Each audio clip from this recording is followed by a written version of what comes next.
भोले जी और माता पार्वती जी के कमल चरणों में गोर चुके गोल लागतानी हमार परम स्वीकारों के। माँ जगदम्बा भवानी के कमल चरणों में गोर चुके गोल लागतानी हमार परम स्वीकारों के। सब देवी देवता के कमल चरणों में गोर चुके गोल लागतानी हमार परम स्वीकारों के। नीलम दीदी और हरिंदर भैया के कमल चरणों में गोर चुके गोल लागतानी हमार परम स्वीकारों के। सब गुरु भाई बहना के कमल चरणों में गोर चुके गोल लागतानी हमार परम स्वीकारों के।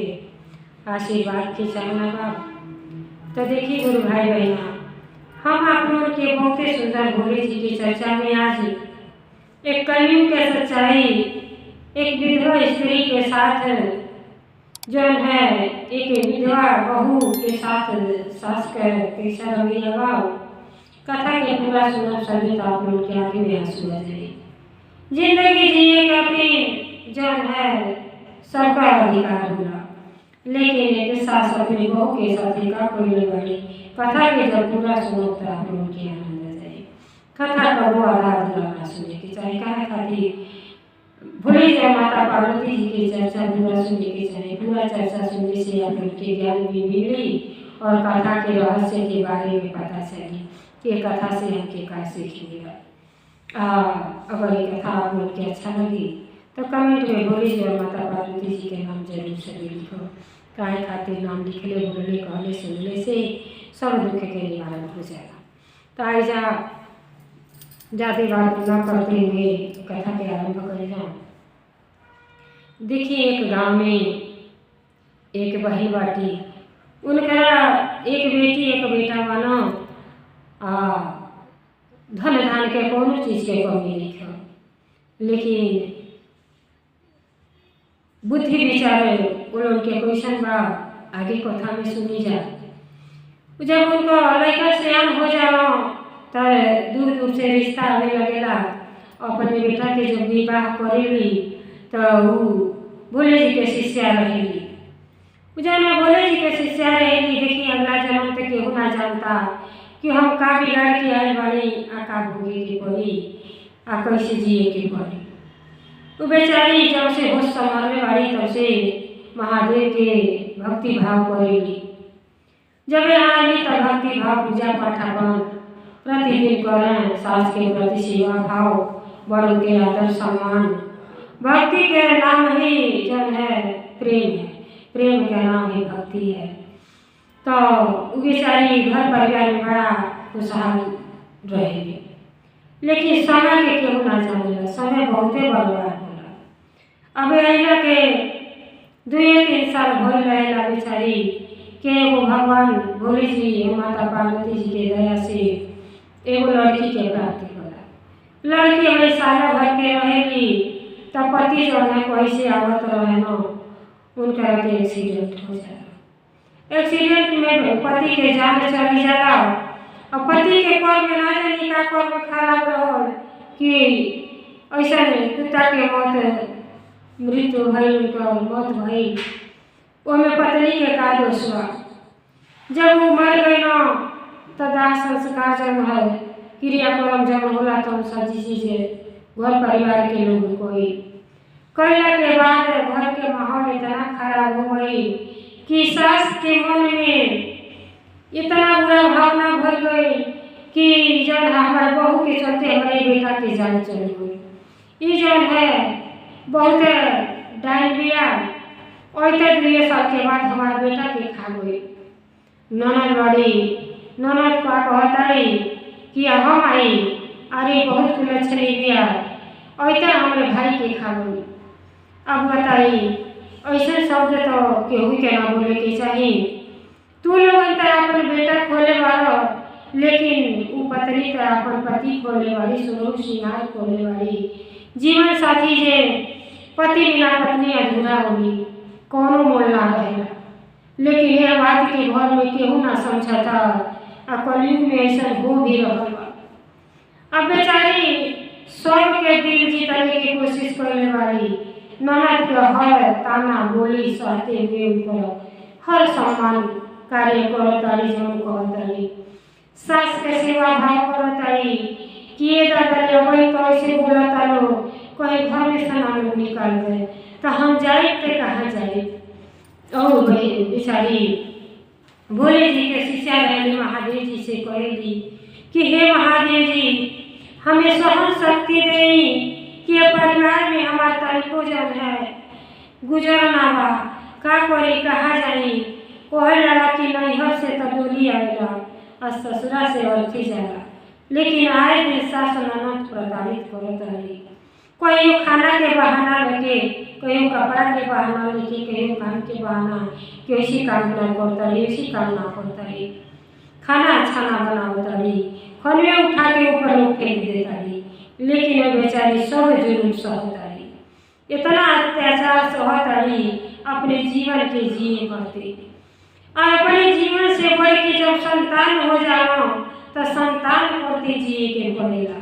और माई रोज रोज ये सोचता रही कि अकेला रहती तो अपने जीवन के समाप्त कर देती। लेकिन हे महादेव जी ये हमारे जो है 1 साल के बेटी वाली हम इनके लेके जाए तो कहाँ जाए।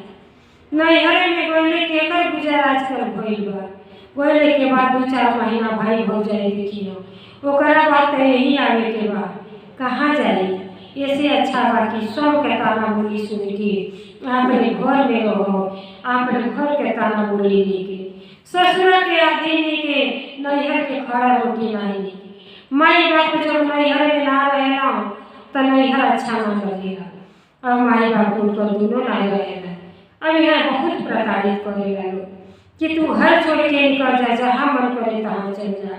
और बेचारी महादेव जी के शरण में जाती कहत रही कि हे महादेव अब बताई हम कहाँ जाए, कहाँ जाए। हमारे घर के लोग सब के हमके निकाले करता कि घर में से निकल जा और जहाँ मन करे तहाँ चल जा। अब ऐसा जिंदगी कैसे हम जिए। अकेले रहती तो अपन को ही खत्म कर लेती, लेकिन ये लड़की करते तो हमके जिए ही पड़े। ही महादेव जी हमके शक्ति दी, सहन शक्ति दे। बड़ा दुखवा दिहल समैया गुरुजी, बड़ा दुखवा दिहल समैया गुरुजी, बड़ा दुखवा दिहल दुखवा के मारम सासु लगे गइली, सासु मोर घर से निकाले गुरुजी, सासु हमारा घर से निकाले गुरुजी, बड़ा दुखवा दिहल समैया गुरुजी, दुखवा के मारल लगे गइली, नदन मोर बेंगवा सुनाए गुरुजी, ननद हमर गोरिया सुनाए गुरुजी, बड़ा दुखवा दिहल समैया गुरुजी, हम पर दया करी हमरा पर कृपा करी, जीवन हमरो सुधरे गुरुजी, बड़ा दुखवा दिहल समैया गुरुजी। अब जाने बेचारी झर रोतारी कहतारी कि हे महादेव जी हमें ना सच्चे दिल से आपके भक्ति भाव कैली, कबहू आपसे कुछ हो ना मंगली। कर्म के लिखा जोखा दे मने केहू ना मिटा पाई जन कर्म में लिखल बा। पति के तो साथ छूट गई, लेकिन लड़का के साथ न छूटे। हमारा घर में ऐसा करी कि हमें घर में शरण हमारे सासु दे दें और घर परिवार में हम अच्छा से रही। अब बेचारी रोत गावत आली तो एक संत जी आए बाड़ी समझौले वाली कहत आली कि ये बेटी एक आदमी पर 7 आदमी मर जात और जन है दुनिया संसार में बहुत लोग के पति ना बढ़े, लेकिन जिए के सिखाई के पड़ी अपने औलाद खातिर। बेटी गलत भावना न ले आओ तो हर जीवन सुधर जाई और क्यों न क्यों जरूर तुम्हारे साथी मिली। महादेव जी संत के रूप में आके समझाओ तनी और कहो तनी कि तू जा अपने घर में और घर के सब के बात सुन के अपने घर में रहो। तुहार तकदीर इतना खराब नहीं खो कि जितना सोच रहल बाटू तुहार तकदीर बदले वाला बा। तू अपने घर में जा आगे आगे देखा होता था। तब बेचारी संत के समझौले पर वहाँ से घरे आई बैठी और घरे आके चुपचाप खाना दाना बनाओ तरी खियाओ तरी। सास कहली है कुलछनी का करे के तो बड़ा आगे ले हो जहाँ मन करे तहाँ लड़का लेके चल जा। कह तारी कि ना सासू जी हमके घर में से न निकाली, हम के नौकरानी समझी हम जवन कहब तो आप सारा काम करो, लेकिन हमके घरे में से न निकाली। हम छोड़ के लड़की लेके कहाँ जाए, कहाँ दुनिया संसार जनते बानी कैसन बा। तो कहत का बाड़ी महतारी बेटी कि ठीक बा घर में तो रहे दे, लेकिन घर से अंदर बाहर जितना काम होला सब तुम्हें के पड़ी।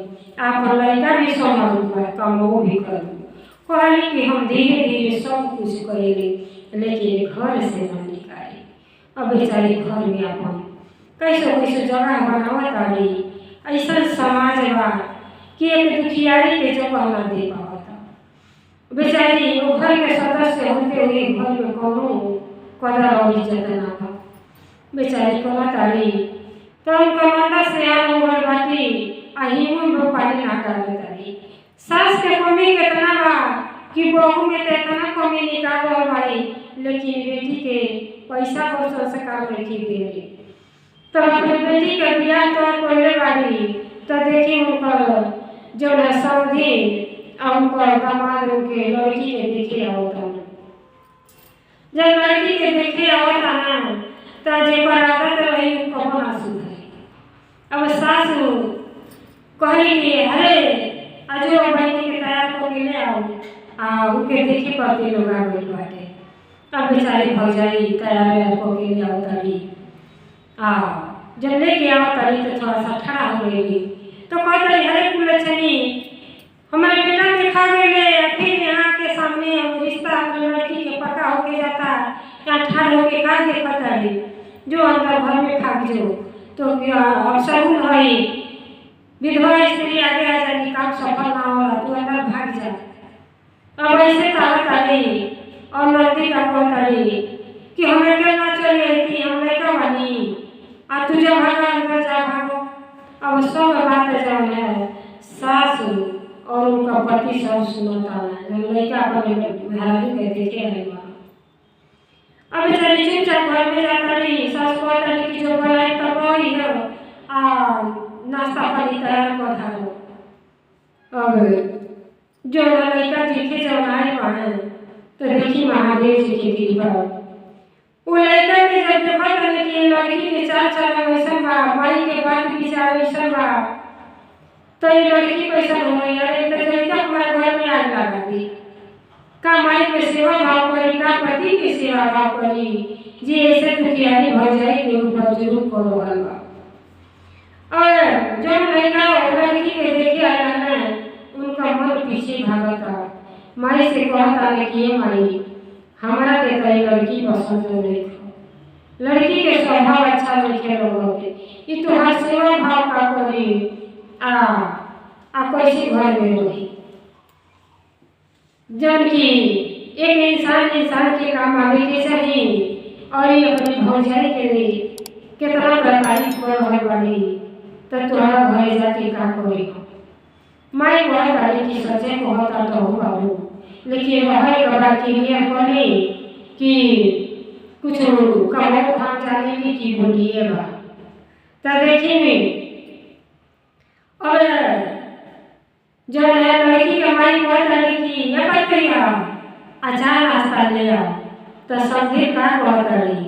अरे पहले बेटियों के अवसर दी उते बेचारी करते वाली आया जी के देखे आज वाली करी के हाथे के अमल की चाय पिए जाइए। आए बेटी तुम्हारा चाय बनावे आवेला कोई की आज तक तो हम किचन में कब नहीं आवे हमारे भौजी सारा काम करेगी। हम अब कुछ ना करेगी पढ़ाई लिखाई करने वाली, लेकिन चिंता ना करे जब घर में आई तो सारा काम करेगी।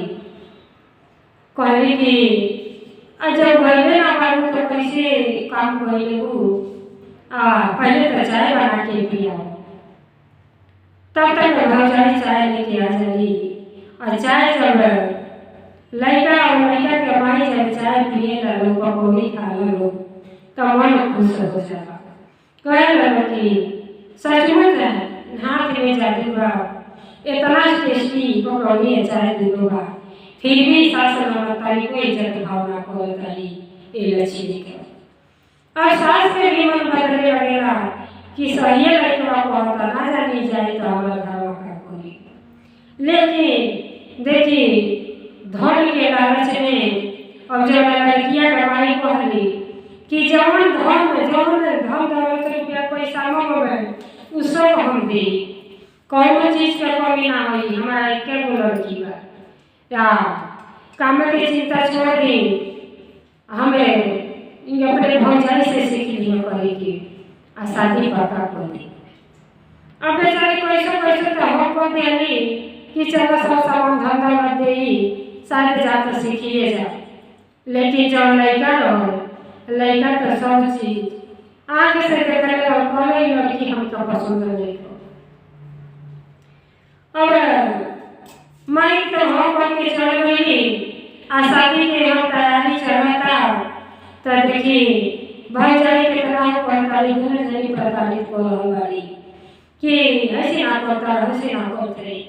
अब बेचारी बर्तन माजा ताली धोके और कहत अब छठ ताली अब कहत ताली कि देखो ना कितना हम काम धाम करेगा, एक तो दुखी बन रहेगा, पति के साथ छूट गए, लेकिन लड़की के लेके हम परेशान बानी अगर अपने के जीवन को खत्म कर लेती, लेकिन लड़की के लेके कहाँ जाए। और वह तारीख की देखा बिना माई के नहीं होना।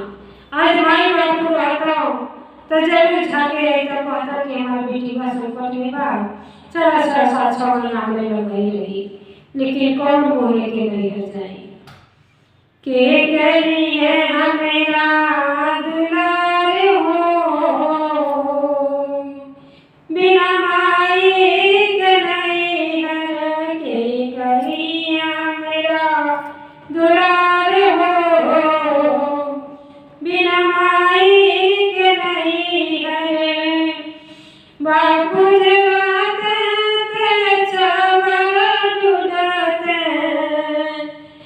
भाभी जे खोज दुआ हो बिना नाई के नहीं हर भाभी जे खोज दुआ हो बिना नाई के नहीं हर के करी हमरा दुलार हो बिना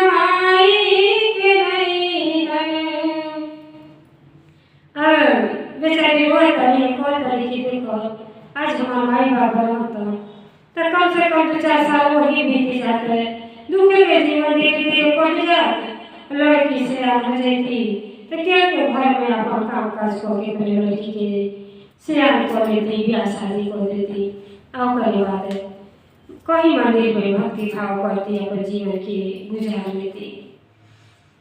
तब तक उ जो है लड़का घूमत टहलत आ जाला, जब आना तो देखा ना कि वो तारी आई तारी बड़ा तारी पीछे खड़ा होकर सारा बात सुन जाता।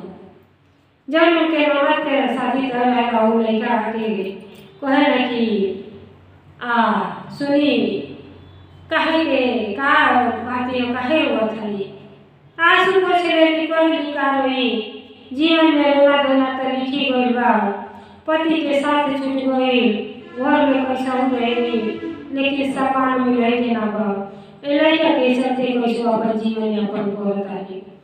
आ तो का बात है कहाँ अलमारी हो जावा आ तो कोई ना आ तो जाए घर में नाम सास बाड़ी जो बात करे मोकर कोई नहीं आप हमारा नंदोई होई कहना कि नंदोई कैसा और भाई हमारे बियाह नहीं के होई आ हम तो है बियाह तो वहीं से कोई चाहत है हम ये लड़की के अपन लड़की बना के रखल चाहता नहीं तो इन नरक से छुटकारा दिया चाहता है। कहता है कि ऐसा संभव कहाँ हो सकेगा। अभी सास ना सुनिए तो बड़ा क्रोधित हुई ऐसा बातें न कही। एक विधवा स्त्री से शादी करके अपन जीवन में के ना बनाए। कहला कि कुछ भी हो, दुनिया संसार में जितना खराब आदमी बना उतना अच्छा भी बना।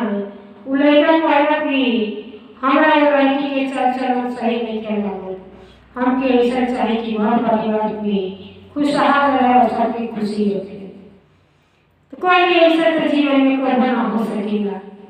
तो कहला कि कहीं ना हो सकेगा और हम खुशहाल जीवन करो। कोई कि सच में रहते हुए तो हमारा जीवन कबो ये लोग से छुटकारा ना मिल पाए। तो कहला कि ऐसा शादी की तैयारी करो। शादी के तैयारी में अब देखो का होला। महादेव जी के जन कृपा हुई तो होबे करी। अब महादेव जी उनका पति बुद्धि बदल दिया ना और इनका जीवन साथी बनाने पड़ते। देखिए ऐसा ज्ञान देना कि विधवा स्त्री से शादी करे करते ही तैयार हो गई बना। गोई में ब्याह में तो जब सजी कार्यक्रम हो गई, जब सिंदूरदान के समय आई तो सास चिल्लाती कि ए भैया सिंदूर ले आओ और सिंदूरदान हो जाए। का करे कि यहाँ ठाड़ा बारे तो कौन काम बा। तो कहली अरे तनी आवाज तनी बियाह हमहू देखी ली। तले मंदी कोई कि अरे ई का करे कि यहाँ ठाड़ा बाटे। कोई लड़की जाके हमारा सब सामान पैक करे आई यही देख के का बढ़िया और सुंदर हो जाएगी। और जब सारा बाती और सब के कहली तो बेचारी भर भर तो गंगा बहली अंदर से जब सिंघाड़ा गया उतारी तो महादेव जी के कृपा ऐसा हुई कि हाथे से सिंघाड़ा छूट के छिड़ा गई। जब वहीं दिखाई गई तो सास सुनाना दरबारी खाली कोठी सुनाई कि अब सब नहीं कर दिया से हमरे लड़की के ई खुशहाल देखना चाहत बिया। पति के बखाइए में लगता हमर बेटियों के घर उजाड़ दे। जब ये तारीख बाती और दामाद जब सुना लो तब कुछ न सोचना न विचार में सिंदूर उठाना और उनका मन भर गया। कहला कि ऐसा बात कि आज से ही हमारी पत्नी हुई। हम सुनत पार्टी बोल रही कि जब सामने यहाँ बात हम एक आकर्षित हुई हम इनके जीवन की सवाल चाहता है। और सास के अनुभव के मुँह का ना कोई और वही लोगों के ज्ञान हो गई कि ऐसा व्यक्ति कबो ना करे के चाहिए कि हम अपने हाथे जने अपने पैर पर कुल्हाड़ी मार देंगे। ये बहुत भारी सजा महादेव जी हमके देली। हमारी लड़की के साथ बहुत गलत करेगी। अरे बेटा तो नाथ के साथ तो छूट बैठता है यहाँ से बोल गई, लेकिन जो बहू वाली और नाती वाली कौन से कौन ओकर इज्जत भाव करी कि बुढ़ापा के बेटी बेटा में कोनो फर्क ना बा। बुढ़ापा के सहारा बेटा बहू नाती ये बेटा हुई। लेकिन कब ज्ञान भइल जब घर परिवार बिखरी गई। बेटा के साथ तो छूटी गई और बहू के साथ भी छूट गई। बहू चुपचाप अब उनका कोई अपने घर लेके चल गई ना। कहले भगवान जौन है राक्षस भगवान जेकर घर में स्त्री के सम्मान नहीं होला ओकर घर में लक्ष्मी जी वास ना करेगी। अब लेके चल जाला और वही दिन सास और ननद के ज्ञान हो जाला कि कबो ऐसा प्रताड़ित अपनी बेटी बहू के ना करे के चाहिए कि घर से निकले करके मजबूर हो जाए।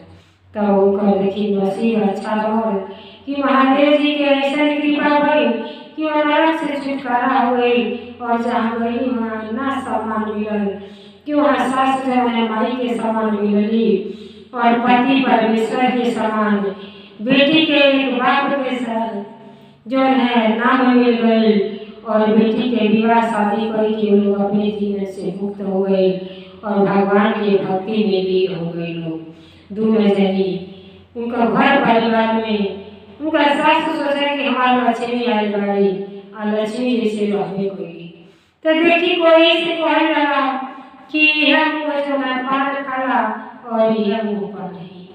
अपने स्वभाव के हर हमेशा अच्छा बना के रखे के चाहिए। न ऐसा कड़वा शब्द लोग बोलती, न बहुत घर छोड़ के और उनके घर से जाती, और वही लोग के ज्ञान भई और पछतावा भई। पछतावा के सिवा कुछ और ना रह जाला। जे अपने घर में मिलजुल के एकत्रित होके ना रहेला तो बाद में पछताइले के अलावा कितना हो जगह बनाना चाहे जगह ना बना पाई, या बेटी हो या बहू हो या सास हो या ननद। तो देखिए कथा से अगर आप लोग के का सीख मिलल, ऐसा गलती भूल के मत करो। सभी कमेंट करके बताइए कि हमारी कथा कैसा आप लोग के लगल। महादेव की कृपा ऐसा बोला कि जीवन बनाने वाला बिगाड़ने वाला सब उन्हीं के हाथ में है। तो भक्ति में कितना शक्ति रहल कि नरक से वो वहीं के वहीं शिष्या के छुटकारा मिल गई और जीवन साथी भी मिल गई। तो कर्म बदलने वाला लिखे वाला सब विधाता है, देव के देव महादेव जी है। तो अगर हो सके तो महादेव के शरण में जाइए और महादेव जी के अपने गुरु बना के भक्ति भाव करें, अपने जीवन के धन्य बनाए।